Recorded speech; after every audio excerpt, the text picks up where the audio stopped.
Hello friends, જય સ્વામિનારાયણ. સ્વાગત છે તમારા એક નવા બ્લોગમાં. આજે આપણે બ્લોગિંગની શરૂઆત સાંજના 6 વાગ્યાની થાય છે. સવારથી આપણે કાંઈ વિડીયો બનાવ્યો નથી. તો સવારથી તો હળિયા પટ્ટી હતી બરોબર, એટલે આપણે કાંઈ વિડીયો નથી બનાવ્યો. તો ચાલો મેં વિચાર્યું કે ચાલો સાંજના આપણે ટિફિનની શરૂઆત કરીએ બરોબર. તો ચાલો સાંજના ટિફિનમાં અત્યારે હું બનાવી રહી છું રીંગણ બટેકાનું શાક અને સાથે મેગીવાળા આપણે વઘારેલા ભાત બનાવશું ને સાથે બનાવશું આપણે રોટલી. તો વિડીયો છેલ્લે સુધી જોજો. જુઓ ફ્રેન્ડ, તમને અમારા વિડીયો ગમે તો લાઈક શેર સબસ્ક્રાઈબ કરી દેજો. તો ચાલો પહેલાં તો આપણે અમે જેન મેગી આવે ને એ લેવા મોકલે એના મને આપણે તો દુકાનમાં મોકલશું પહેલાં આપણે જેન મેગી લેવા માટે બરોબર.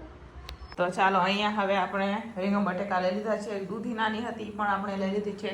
સાથે અહીંયા તો પહેલાંમાં મેં આંધણ પણ રાખી દીધું છે. અમુક આવે ને એટલી વારમાં આપણું આંધણ આવી જશે બરોબર. એટલા હાટું થઈને આપણે આંધણ રાખી દીધું છે. તો નમવામાં આવશે ને એટલી વારમાં ગરમ પાણી થઈ જશે. તો એટલી વારમાં આપણે રીંગણ બટેકા છે એને પણ આપણે ફટાફટ સુધારી લઈએ. ચાલો તો એના માટે પહેલાં તો આપણે તો પેલું લઈ લઈશું. તો ચાલો હવે ફટાફટ આપણે સુધારવા બેસી જઈશું. તો ચાલો અહીંયા હવે આપણે રીંગણ બટેકા સુધારવા માટે બેસી ગયા છે. સાથે આપણે મેગી પણ આવી ગઈ છે. ઉપર અંધાણ આવી જાય એટલે આપણે બાસમતી ચોખાને બાફવા માટે રાખી દઈશું. અને સાઈડમાં આપણે ડાયરેક્ટ જ કુકરમાં કેમ નથી બાફવાના, ડાયરેક્ટ જ આપણે રીંગણ બટેકાને પણ ચડવા હાટો રાખી દઈશું બરાબર. જેવી રીતના ગામડામાં બનાવે ને ડાયરેક્ટ એવી જ રીતના આજે આપણે શાક રીંગણ બટેકાનું બનાવવાનું છે. આખા મસાલા નાખીને મસ્ત મજાનું સુગંધીદાર શાક બનાવશું આપણે. તો અહીંયા રીંગણ બટેકાને અત્યારે હું સુધારી રહી છું. અને પછી આપણે અંધારું રાખી દીધું છે. તો આવી જાય એટલે આપણે બાસમતી ચોખા પણ એમાં નાખી દઈશું બરાબર. તો ચાલો ફટાફટ રીંગણ બટેકાને સુધારી લઈએ. તો ચાલો અહીંયા આપણે શાક બધા ધોઈને લઈ લીધા છે. જોઈ શકો છો તમે અહીંયાની કે શાકમાં મેં થોડાક બટેકા લીધા છે, થોડાક રીંગણ છે, સાથે આપણે થોડા જેટલા વટાણા પણ નાખેલા છે. એક નાની અમથી દૂધી હતી એ પણ આપણે આમાં નાખી દીધી છે. અહીંયા તેલ ગરમ થવા માટે આપણે રાખી દીધું છે. અને આ બાજુ જો હવે અંધાણ પણ આવી જશે તો પહેલા શાકનો વઘાર કરી અને પછી આપણે ભાતને બફવા માટે રાખશું. તો શાકમાં આપણે થોડાક આખા મસાલા નાખવાના છે. જો મિક્સ આમ ક્રશ કરેલા પણ મસાલા છે આખા. આમાં તજ, લવિંગ, બાદિયા, તમાલપત્ર બધી જ વસ્તુ છે. તો થોડાક આપણે આખા પણ નાખશું બરોબર, જેથી એનો ટેસ્ટ મસ્ત લાગે. તો અહીંયા અત્યારે આપણે હવે આખા મસાલા નાખી રહીએ છીએ. સાથે સાથે આપણે એમાં રાઈ જીરું નાખશું.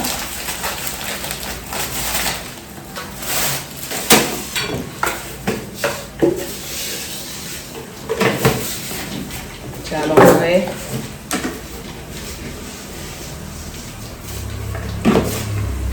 ઇંગલીજી છે આપણે અહીંયા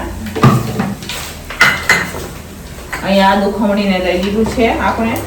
તો ચાલો હવે આપણે એમાં નાખવાની છે હિંગ. સાથે આપણે આદુ નાખી દઈશું. મરચાં પણ કટિંગ કરીને લઈ શકો.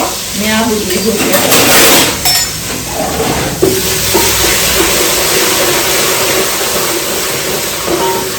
શાકનો કલર સરસ આવે એના માટે આપણે એમાં નાખતો પહેલા હળદર.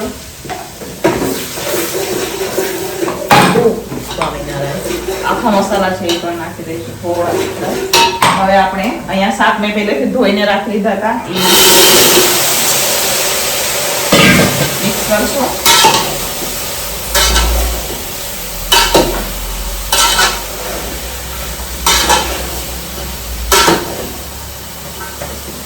ચાલો મસાલામાં લાલ મરચું પાવડર નાખશું આપણે, એમાં ધાણા જીરું નાખશું અને મીઠું નાખશું અને ધીમા તાપે એને ચડવા દેવાનું છે.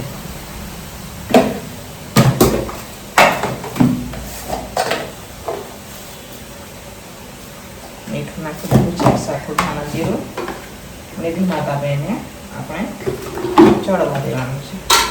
હવે પહેલા તો બધું મિક્સ કરશું. બાજુ અંધાણ પણ આવી ગયું છે. તો હવે આપણે ચોખા પણ ધોઈ નાખી દઈશું બરોબર.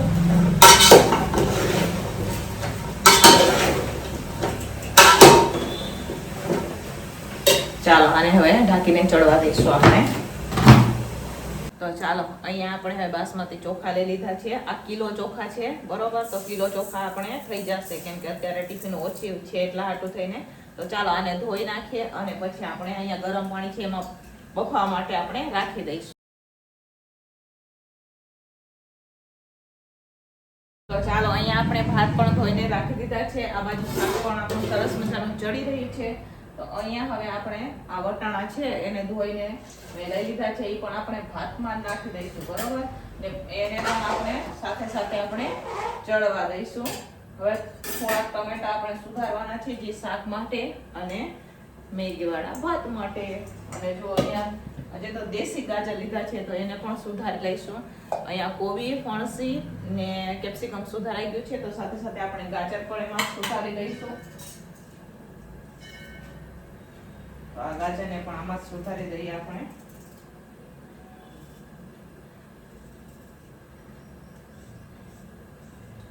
ઝીણી ઝીણી કટિંગ કરી નાખશું જેથી ચડતા વાર ન લાગે બરોબર. બે વસ્તુ ચડે એટલી વારમાં આપણે લોટ બાંધી દઈશું કેમ કે ભાતને તો ફરી આપણે ઠંડા થવા પણ રાખવા પડશે ને. તો ભાત ઠંડા થશે એટલી વારમાં આપણે રોટલી બનાવી દઈશું. તો હવે રોટલીનો લોટ નમને કહીએ કે આપણે બાંધી દઈશું બરોબર. ચાલો રોટલીનો લોટ થોડોક એટલો બંધાવી દઈએ જેથી ફટાફટ થઈ જાય.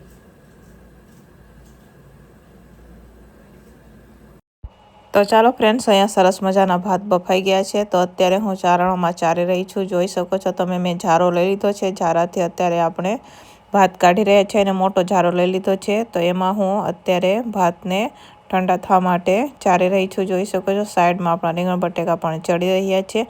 તો ચાલો અહીંયા હવે ભાતને ચારી લીધા છે. હવે આપણે મેગી બનાવી દઈશું. તો અત્યારે હું મેગીને જોઈ શકો છો આપણે બોઇલ કરી લઈશું. સાદી મેગી બનાવી દઈશું બરોબર. એમાં થોડાક આપણે મસાલા પણ કરી લઈશું. પછી આપણે એનો વઘાર જ કરવાનો છે. તો અત્યારે હું કાંઈ નથી કરતી, ફક્ત ગરમ પાણી થઈ ગયું છે તો એમાં મેગીને આપણે નાખી દીધી છે. હવે મેગી મસાલા એ નાખી દઈશું. બાકીના જે ઘરના મસાલા હોય એ નાખી અને સરસ મજાને આપણે મેગીને બોઇલ કરી દઈશું.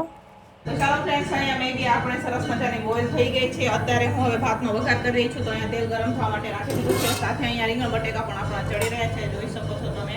અને સાથે અહીંયા આપણા ભાત પણ ઠંડા થઈ ગયા છે જોઈ લો.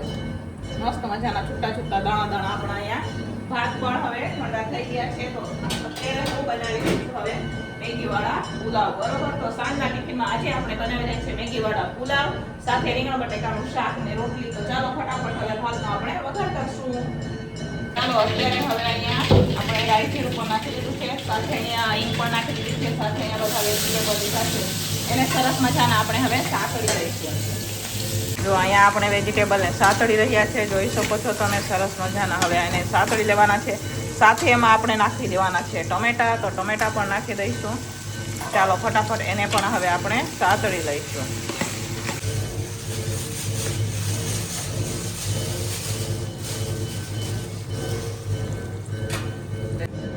ચાલો ફ્રેન્ડ્સ અહીંયા મેગીવાળા ભાતનો વઘાર પણ થઈ ગયો છે. અત્યારે હું મિક્સ કરી રહી છું. જોઈ શકો છો તમે સરસ મજાનો આપણે એને મિક્સ કરી દઈશું બરોબર. તો વધારે બહુ તીખા નથી બહુ ખાતા કેમ કે આમાં મેગી મસાલા પણ આપણે નાખેલા છે. તો બહુ સાદા જ તો મેગીવાળા ભાત બનાવ્યા છે બરોબર. બહુ ચટપટા નથી બનાવ્યા. તો ચાલો એને ફટાફટ મિક્સ કરીએ અને પછી આપણે રોટલી બનાવશું. તો ચાલો ફટાફટ આપણે અહીંયા આપણે હવે મિક્સ કરી દઈશું પહેલાં મેગીને બધું. તો ચાલો ફ્રેન્ડ્સ ફાઇનલી અહીંયા આપણા મસ્ત મજાના મેગીવાળા ભાત બનીને તૈયાર થઈ ગયા છે. તમે જોઈ શકો છો જોતા જ મોઢામાં પાણી આવી જાય એવું મસ્ત મજાના અહીંયા મેગીવાળા ભાત બનીને તૈયાર છે ને બાકી એક નંબર જોઈ લ્યો. મસ્ત મજાના અહીંયા બનીને આપણે તૈયાર થઈ ગયા છે. તો ચાલો ફ્રેન્ડ્સ આનું ટિફિન બનીને તૈયાર થઈ ગયું છે. તો ચાલો હું તમને બતાવું અહીંયા મસ્ત મજાનું રીંગણ બટેકા વટાણાનું શાક બનાવેલું છે. સાથે અહીંયા આપણે મેગીવાળા ભાત બનાવેલા છે, વઘારેલા રોટલી છે અને આ ગાજર કેરીનું અથાણું છે. તો ચાલો હવે આપણે ટિફિનો ભરી દઈશું. ટિફિનનો ટાઈમ થઈ ગયો છે. ટિફિનવાળા ભાઈ લેવા માટે પણ આવી ગયા છે. તો ફટાફટ ટિફિનો ભરી દઈશું. ચાલો ફ્રેન્ડ્સ ટિફિનો ભરાઈને વહી ગઈ છે. ચાલો હું તમને બતાવું અહીંયા રસોડું પણ આપણું સાફ થઈ ગયું છે. અને જુઓ અહીંયા રસોડાની પણ સાફ સફાઈ થઈ ગઈ છે. અહીંયા 8:30 થઈ ગયા. અત્યારે હવે આપણે જઈ રહ્યા છે કરિયાણું લેવા માટે. થોડું કેટલું કરિયાણું લઈશું કેમ કે થોડાક દિવસમાં જે કારખાનાના ભાઈઓ છે એ ગામડે જશે એટલે આપણે થોડુંક જ કરિયાણું લાવવાનું છે. તો ચાલો ફટાફટ આપણે જાય કરિયાણાની દુકાને અને કરિયાણું લઈ આવે, કેમ કે અહીંયા તો અમારે વારા પર ઊભું રહેવાનું હોય ને આપણે કરિયાણું બાકીમાં લઈ આવતા હોય, આ મહિનાનું ઓલા મહિનાનું આ મહિને, એવી રીતના. તો ચાલો અહીંયા ચાવી લઈ લીધી છે. હવે રસોડાને બધાની લાઈટો કરી દઈશું બંધ અને હવે જાય આપણે સીધા કરિયાણું લેવા માટે. તો ચાલો જાય આપણે કરિયાણું લેવા, પછી આવી જાય મળીએ તમને ઘરે. તો ચાલો ફ્રેન્ડ્સ, અહીંયા આપણે કરિયાણું લઈને આવી ગયા છીએ, જોઈ શકો છો. જુઓ, ચાલો બતાવું. જુઓ, હોળીનું પણ થોડુંક લઈ લીધું. આમાં બધી વસ્તુ છે એ આપણે કાલે ખોલશું, બરોબર? તો ચાલો, જુઓ કેટલા વાગ્યા, 8:30 ગયા હતા, 10 વાગ્યા અત્યારે આપણે આવ્યા.